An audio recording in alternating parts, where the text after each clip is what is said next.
listing into an MLS, you're helping create an asset of value. Yeah. And then we have to curate it. And that's what, if you don't have an MLS, you can't curate it and control it. And by that, I mean, if a property's sold, it shouldn't be available for people to find, because that's kind of like leaving your for sale sign up 3 months after the property sells. So I have a question on this. With the slides, you can send these out to everybody after, right? We can send it out to That's everybody. 11 meg, so we got to figure out a way to do this. You know We'll what? post it. Why don't we put it on the Data Advocate? Yeah, we can post it there and people can have access to it. We'll Yeah. blast it out to everybody. So you talked, so hear me out on this one, and everyone else pay attention to this specific thing, because we're having a challenge with this right now in the United States.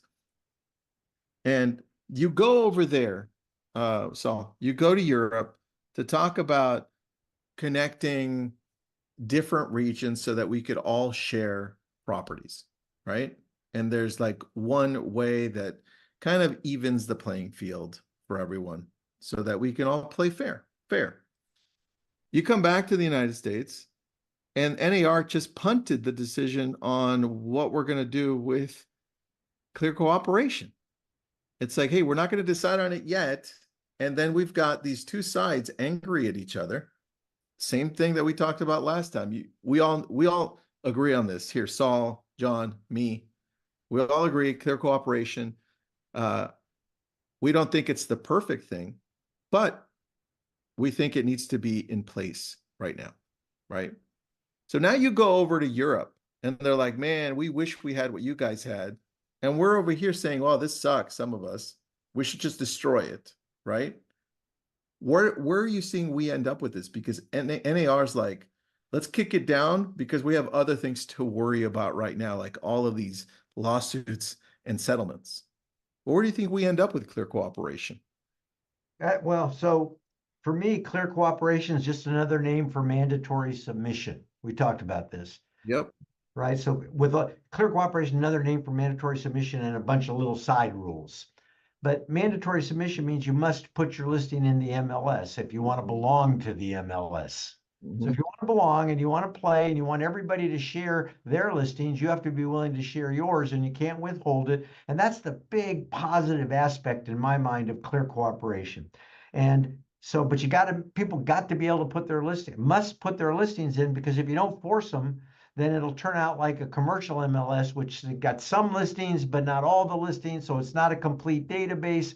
So it doesn't provide the transparency and the value that it really can. And so where I see this going, and I don't know, so I see either NAR will back off and not continue to push mandatory submission, which I think is a benefit to everybody.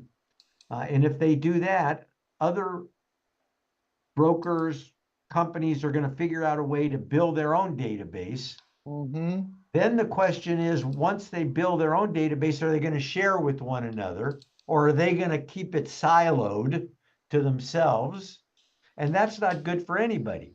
And so what we really want is everybody to put it in one place. We talk about collect it, protect it and control it, curate it. When it's sold, let's make sure it's taken down.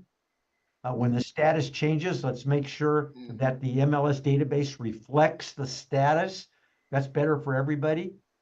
Okay, got it. So then we need to be able to disseminate it, distribute it, because brokers want that data back for their websites and for their IDX websites and their VOW websites. So we got to be able to do that. And if we can do all those things, we're going to maximize the value of MLS data.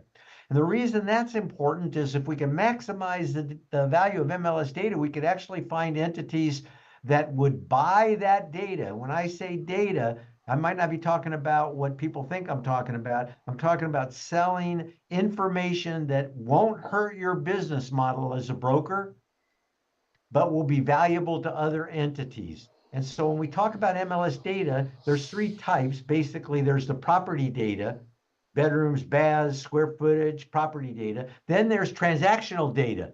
When's the listing signed? When does it go on the market? When is the first time it's shown? How many times is it shown? When do the offers come in? When does it go? That transactional data is very valuable because it shows Is it a hot market? Is it not a hot market? If I buy loans in the secondary market, should I buy where should I buy these loans? Whoa, hold on. That actually part of that data we got through showing time, and that's why Zillow bought showing time, right? Which was how many part of that data was It could there. be one of the reasons that Yeah. they did. I mean, I wasn't in on the inside, but I certainly think that showing data is valuable. Yeah. And All right, that continue. What's the third one? and the third one is derived products. And so you can take the data out of a multiple listing service and create a CRM tool, or take the data out and create a tool that builds automated valuation models, digital appraisals, AVMs. And so people, right? So Yes. that's the derived product. So derived products, that's the third type. So those three different buyers for that data. And what we want to do is make sure that we maintain the value of the data. If we're going to sell it, we sell it to entities that don't have the capability of injuring the broker's model. And then we talk about eventually, sooner rather than later, I hope, flipping the model. That's what needs to happen. We need to flip the model. And what do we mean by flip the model? Right now, content providers get paid when they put their information on the internet, right? Your content provider, you dance a little bit, you put it on TikTok, and you get it right. So you get paid for your content. But in real estate, you don't get paid for your content. You pay to put it in the MLS. The MLS sends it out to different places, and companies build multi-billion-dollar businesses around it. And Using our data. Yep. use it, and then create people, eyeballs come and they call them leads and they sell the leads back. Well, what if we could protect that data in a different sort of way? What if we could make sure that when that data is offered, we get what it's worth? And then maybe we could start to figure out how we return that money to the brokers, to the MLS, to the brokers, and to the agents. So now you take a listing, you put it in the MLS finds the marketplace for it. That data is sold in the market to a benign company, and then the money could be distributed back to a certain port, back to the MLS, down to the brokers, down to the agents. And in a world where there's no mandatory submission, how can I get you to give me your listing if I'm an MLS? What if I said I'll pay you $1,000 if you give me your listing? What if I said I'll pay you $1,500 if you give it to me in 24 hours? Hold on, let me show you something here. I didn't know you were going here, which I love. I'm going to show you so you guys can see. This is one video. I don't know. I did it a month ago, I think. One video on YouTube. You can see all the details, just so you can understand how the MLS data could possibly work. Okay. We've got one video analytics. I got 9,500 views. We've got 127 subscribers. So here's how much I got paid for that, right? Now we're looking at my data, my content that I created. I'm getting paid for, in this case, by YouTube. This is why people show up. So now if we turn that around and apply it to real estate, the MLS from real estate agents, and now we say, well, depending on how many listings you have, depending on how many views you get on that listing, how fast you got it on, right? All of this stuff, and obviously it declines over time. This could work really well. We just need to get really creative with this. It's like, who's going to do this, Saul? Is this already started? What's going to happen? Yeah, well, in a way, it's already started, right? And so, but we got to make sure we protect that data. There are ways to do this. I cover some of them in that presentation, but this is kind of it's not a new idea, but it's starting to gain traction. Now, here's another thought, Tristan. What if you could kind of tag, blockchain maybe, so that if that data got used again, you could get paid again.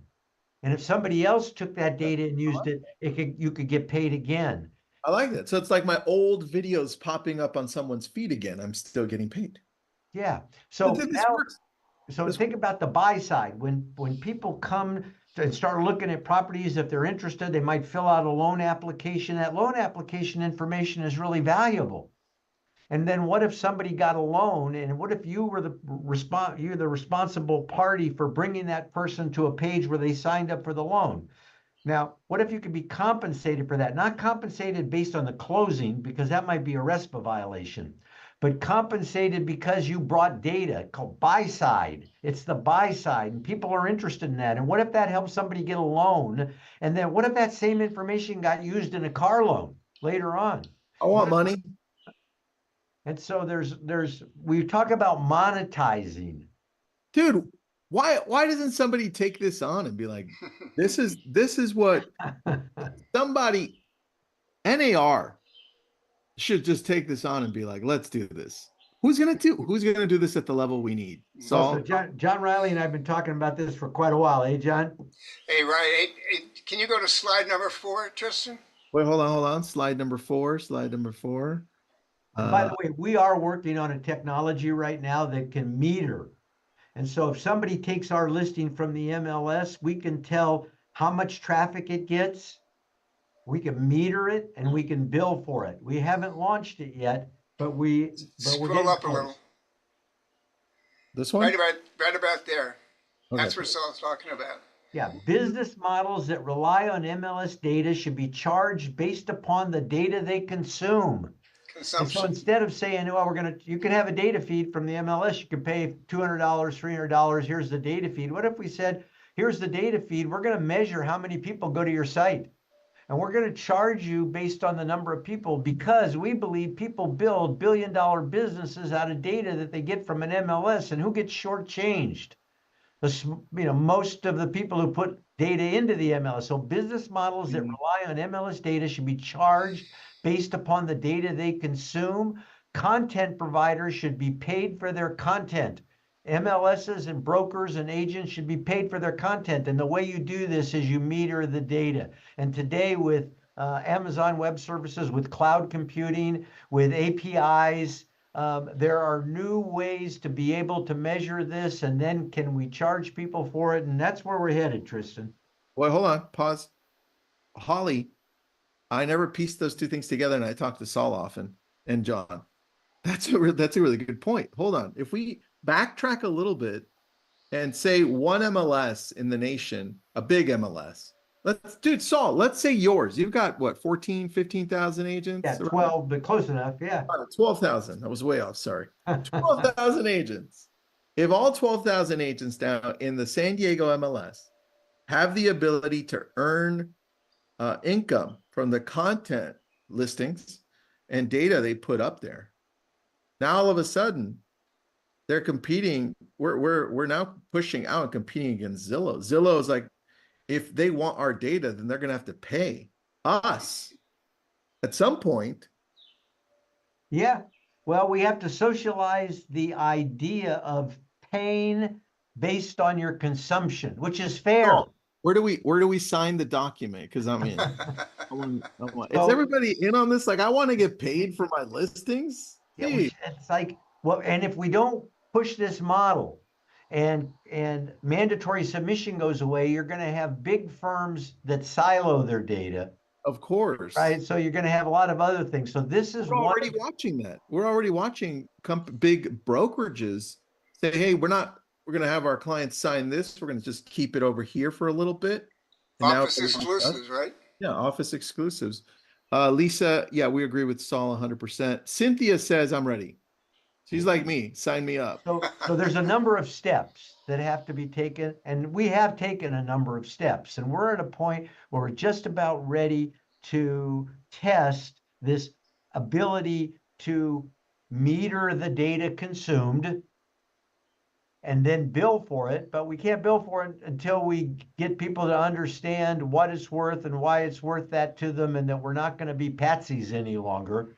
And we're going to actually make companies pay for, and not to put them out of business, but it's like, what's fair?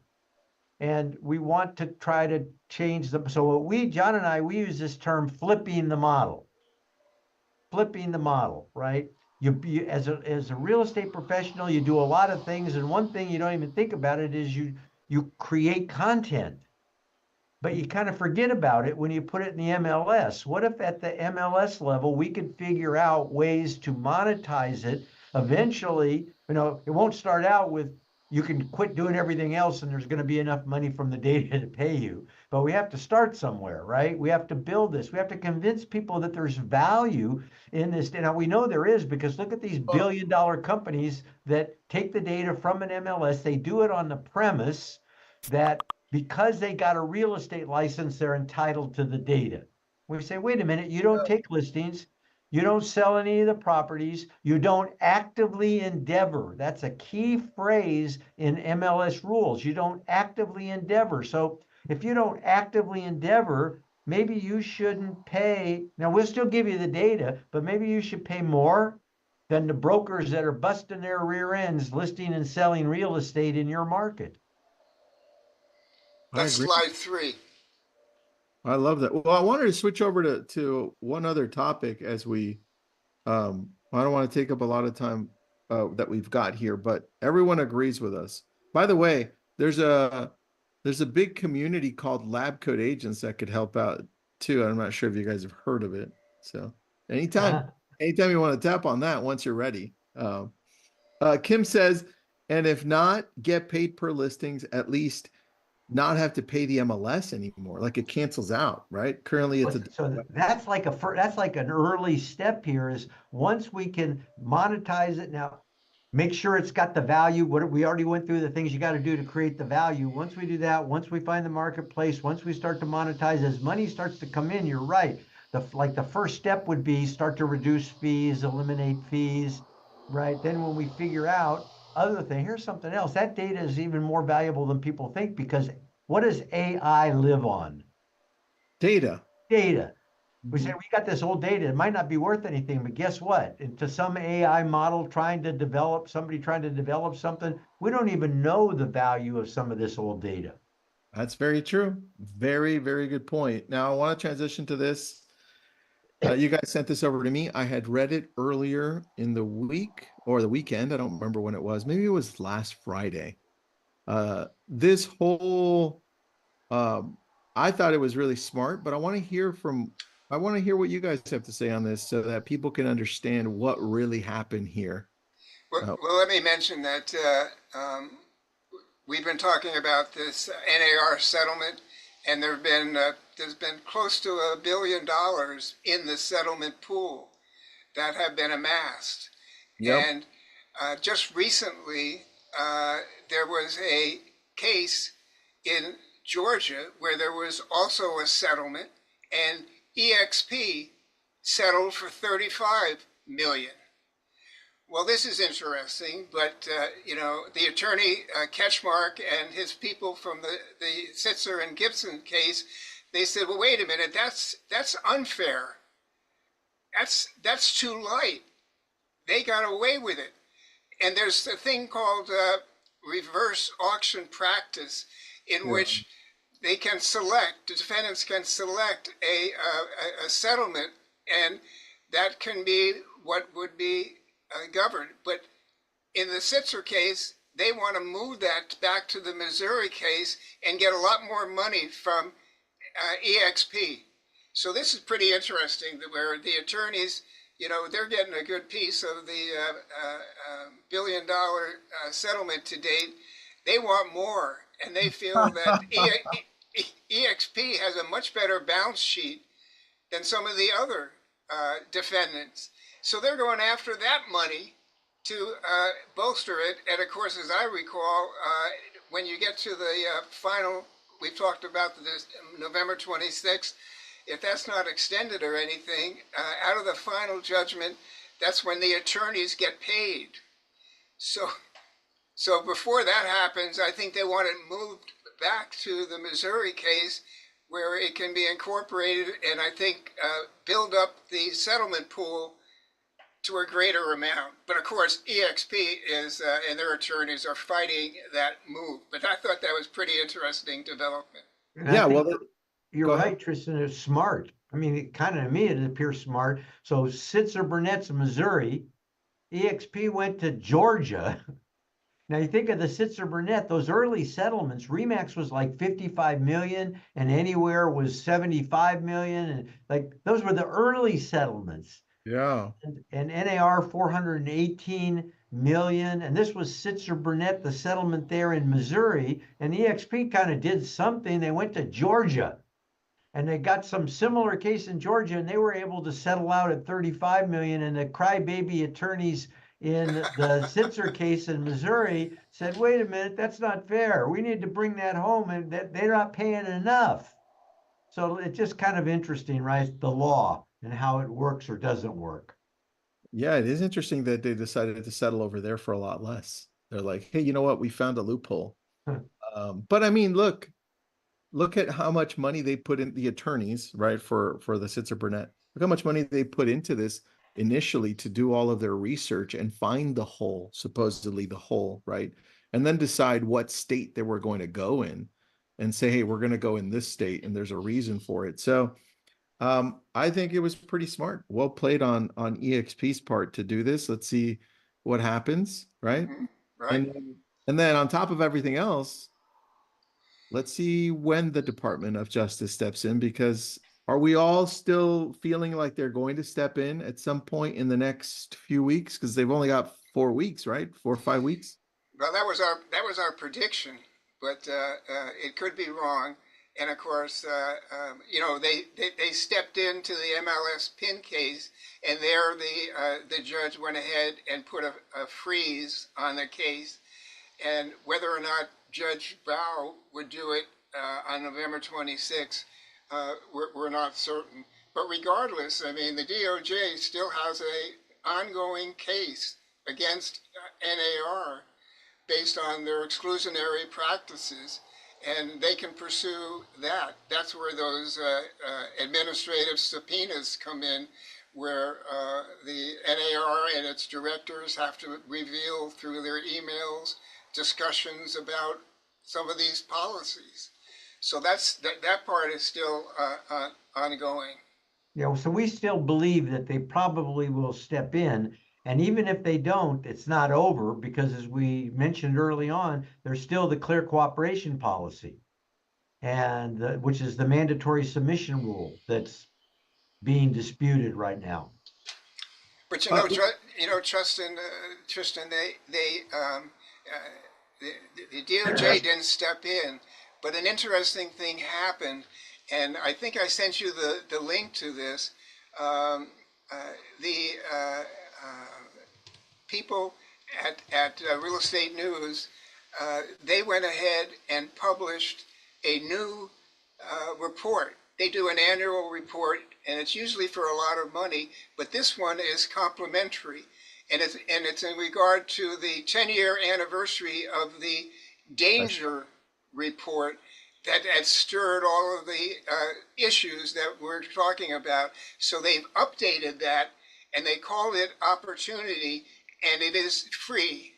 And so I sent you the link, and you'll be able to put it in the material, where people are going to be able to go to this link and get this detailed report talking about a lot of these issues, including clear cooperation, the NAR settlement, all of those. And so I think that's a wonderful opportunity for people to get some good, solid information. Yeah, that report, the danger report, now the opportunity reports by our John and my old friend Stefan Swanepoel and T3, his organization, and they're well known as being great researchers. And every year they put out a report, and this is the 10-year anniversary. And interestingly enough, for years you had to pay to get this. You didn't just get this for nothing. It was like $100 or something, $120. If you wanted the danger report, then there was a cost. But this year it's sponsored, by Homes.com. Aha. And T360. And that's an interesting promo move, because they're going to get a lot of consumer awareness based on the fact that they made this whole report available complimentary, and it's got good information in there. I haven't read this one, John, because I just got the link. I put it up for everyone to download. But have you guys taken a look at this? Oh, Yes. yeah. All right, Hey, give me a John summarized it. John, have you published the summary yet? Not yet, no. Well, just basically what you're looking at now, where it's the synopsis of each one of the many chapters in the material. But I thought I sent this to you, Tristan, for your leisure weekend reading. You mean you didn't do it? You might, dude, you might have. I'm trying to see. I'm gonna download this really quick here and put it into Claude so that it could summarize it for me. And let me grab this right now. That way we can do this live and have a little bit of fun at the same time. Why not, right? Yeah, no, it's a great report every year. It's worth reading or at least going through. And like I said, Stefan and his team are well known in the industry as researchers. They do a great job. And this is not a promo for Homes.com. Homes.com just put up the money so everybody can have a copy for free. Too large. 100 and something pages, huh? Okay. Yeah, It's too big for this one. comprehensive. I'll try a different comprehensive. Light reading. I love how John calls it light reading. I love it. This will take you 2 weekends. Damn. Damn. I like it. Now I'm gonna go through it. I like this, guys. Great job. All right. So then what should we expect next in the next few weeks from what you're seeing out there? Any other settlements, any other lawsuits that are important now that we're getting closer to this? Well, I'm thinking Halloween is going to be here Thursday. That's probably the biggest thing we have to consider. What are you doing for Halloween? We used to give away turkeys. Or, Are you serious? You did? yeah, yeah, well, not to everybody, but to certain clients, right? And so there are different things that people used to do for Halloween as a differentiator. So that's coming. Wouldn't it be interesting to see something from the DOJ on Halloween? But don't don't quote me on that. We'll see. That's so funny. Well, what are you all doing for Halloween? Anything interesting on this side in the chat? Let us know. John, what do you see happening in the next few weeks? And then we can wrap it up. Well, I know that there's still going to be some filings of the copyright cases. People should not sit back and relax just because there is this proposed NAR settlement. There are attorneys that are examining every single move that the industry is making and know that they have a prime target. And this is why I always go back to the managing brokers in a firm.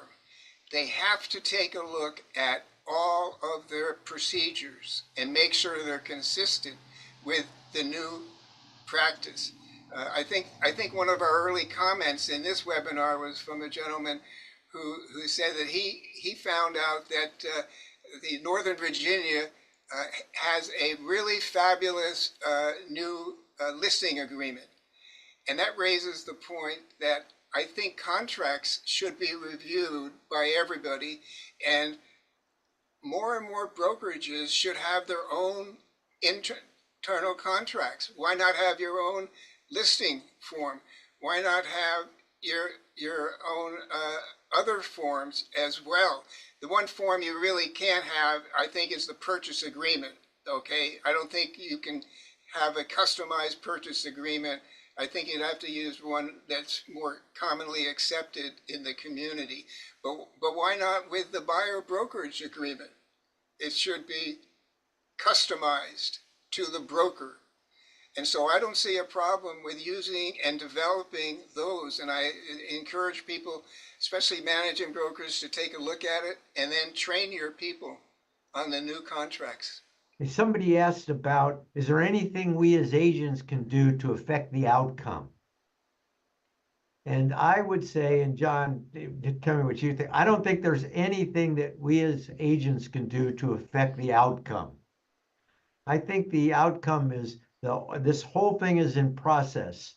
But what we can do as licensees and as agents is pay attention to what's coming down and do everything you can to comply and realize that this is a new way of doing business, that the industry really is changing, that there are new threats we never thought about before, but that doesn't mean that you can't exist in the business. I've seen some very interesting models and things that people are trying to do And this idea that commissions are going to be at risk is actually an old idea. John, you'll remember, I found this book from 2006. Well, wow.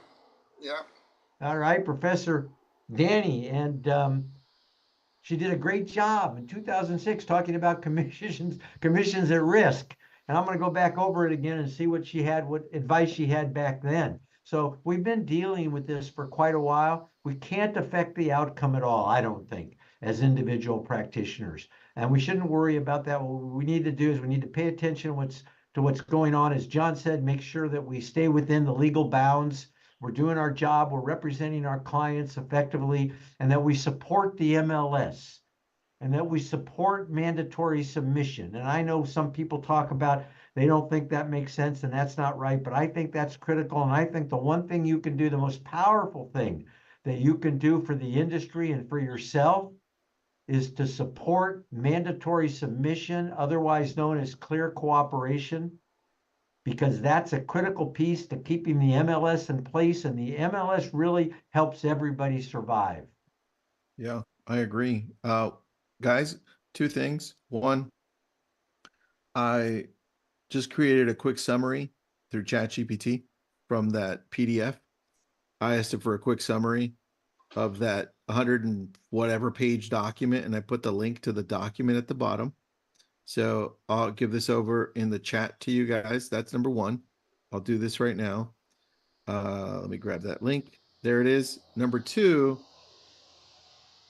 I want to end by knowing what happens with NAR, with the Department of Justice, with real estate, if Harris wins and if Trump wins.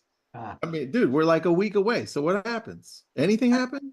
Yeah, so here's what I think. First of all, somebody posted something about it. And one thing for sure, that if there's a change of power in the White House, there probably will be different emphasis in the Department of Justice, right? But I would warn people not to think that if there is a change, it's going to change completely, because we've seen these efforts against the real estate industry with both Democrat and Republican regimes. And so remember that the Department of Justice is like this establishment within the government. It's the swamp, right? It's like, just because you change the people in charge doesn't mean you can change everything within the institutions of government itself. And so while there might be some difference, I wouldn't expect that and it's based on the question, that if Trump's elected, all of a sudden all this goes away, because I don't think that that's a reality. We're too far in, but they could they technically punt it to deal with it later as far as signing it through? Well, they could change it. Remember that under the old Trump administration, prior to Joe Biden getting elected, the DOJ came to agreement with the National Association of Realtors. And then when the new administration took over, and they reneged, the Department of Justice reneged on its settlement with NAR and went back after NAR. And then NAR fought that, and NAR won. And then the Department of Justice fought that, and the Department of Justice won. And now NAR has appealed to the Supreme Court, huh, John? And so we'll see where this ends up. So, yeah, we've got recent history where a change of administrations changed what the DOJ believed they wanted to do, and they actually did something that NAR fought back against. And when NAR won, John and I said to each other, winning against the Department of Justice is tough, because they got really deep pockets, and they got long memories. Long memories. That's very true. All right, John, what do you think? What happens next with Harris or Trump? Harris or Trump? Well, I give you the answer that my law school professors already gave me when we asked them that type of a piercing question. And the answer typically was, who knows? Well, I knew you were going to go there. Who knows? All right, guys, we're getting closer to November 26th. Saul, John, thanks for being on. Everyone else, thanks for jumping in and staying for the whole thing. We appreciate you. Let us know if you've got any questions. What we typically do, John had a great idea early on, is any questions that are asked in the chat, we typically field them. Our team goes through them, and then John goes through and then decides what we're going to tackle and how we're going to answer those. So if you have any questions and you put them in the chat and they somehow don't get answered, we're still looking through them, and you can thank John for that. So. Hey, and visit our blog. We try to put as much of that information up on grab our that. blog as possible. That's the dataadvocate.com. Let me And grab that right we don't now. put everything up there, but we do our best to get what we can up there for you. You do a great job. I did a short video on the Department of Justice sending signals that they were going to step in. That one did very well. So thanks, guys. I appreciate that. Thanks, Thanks, everybody. Tristan. Okay, thank you. Happy Halloween. Happy Halloween. That's right. 2 more days, I think. No turkey here, Saul. No turkey.